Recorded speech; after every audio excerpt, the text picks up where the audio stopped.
अचानक जिसान थाली में रखे अचार को देखता है और वह सोचने लग जाता है। अरे ये अचार है। क्या अचार? क्या मतलब है आपका कि मैं अचार की तरह दिखती हूँ? आप मेरे बारे में ऐसे सोच रखते हैं? अरे नहीं, मैं तो कह रहा हूँ कि हमारी समस्या का समाधान ये अचार है। मेरी बात को ध्यान से सुनो। तुम अचार बनाना और मैं अचार को लोगों में बेचूंगा। पहले हम लोगों को अचार चखा देंगे, फिर उसके बाद उनकी राय के मुताबिक हम अचार बनाएंगे और वह अचार गांव में बेच देंगे। अच्छा, अगर उन्हें अचार पसंद नहीं आया तो? अरे कैसे नहीं आएगा, मेरी बीवी ने जो बनाया है। इसके बाद जिशान की बीवी अचार बनाने लगती है और जिशान अचार की टोकरी को उठाकर गांव में बेचने के लिए निकल जाता है। जिशान आवाज़ लगाते हुए घर घर जा रहा था। एक औरत बोली, अरे जिशान भैया, आप यहाँ कैसे? ये क्या ले आए हो? अचार बेचने का काम शुरू किया है, इसलिए घर घर जाकर बेच रहा हूँ। अचार खरीदना चाहोगी? ज़रूर, एक डिब्बा दे दो। जिशान उस औरत को एक डिब्बा बेच देता है।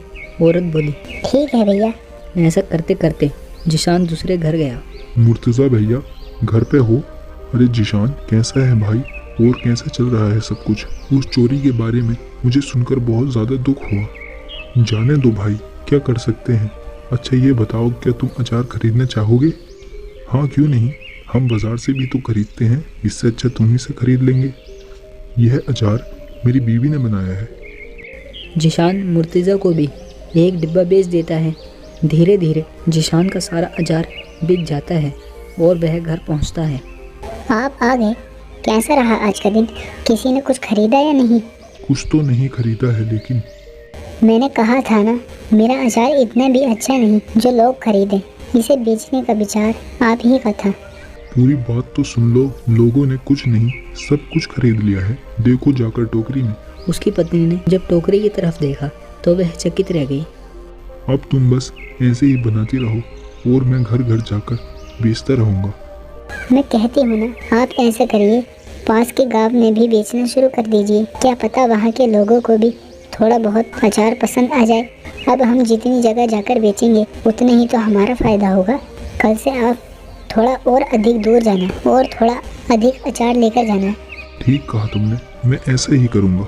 कल से तुम ज़्यादा अचार बनाना और मैं उसे बेच कर आऊँगा। आप कुछ दिन रुक जाइए, मैं कुछ दिन में बहुत सारा अचार बनाकर आपको दूंगी। इसके बाद आप बेचना शुरू कर देना, क्योंकि अचार पकाने में भी समय लगता है ना। ठीक है, जब तक मैं सब्जियां बेचकर अपने घर का गुजारा चलाऊंगा और हमें नुकसान भी नहीं होगा। इसके बाद उसकी पत्नी अचार बनाना शुरू कर देती है। कुछ ही दिनों तक जिशान बाजार में सब्जियां बेचता है और कुछ ही दिनों में अचार तैयार हो जाता है। जिशान अचार बेचना शुरू कर देता है।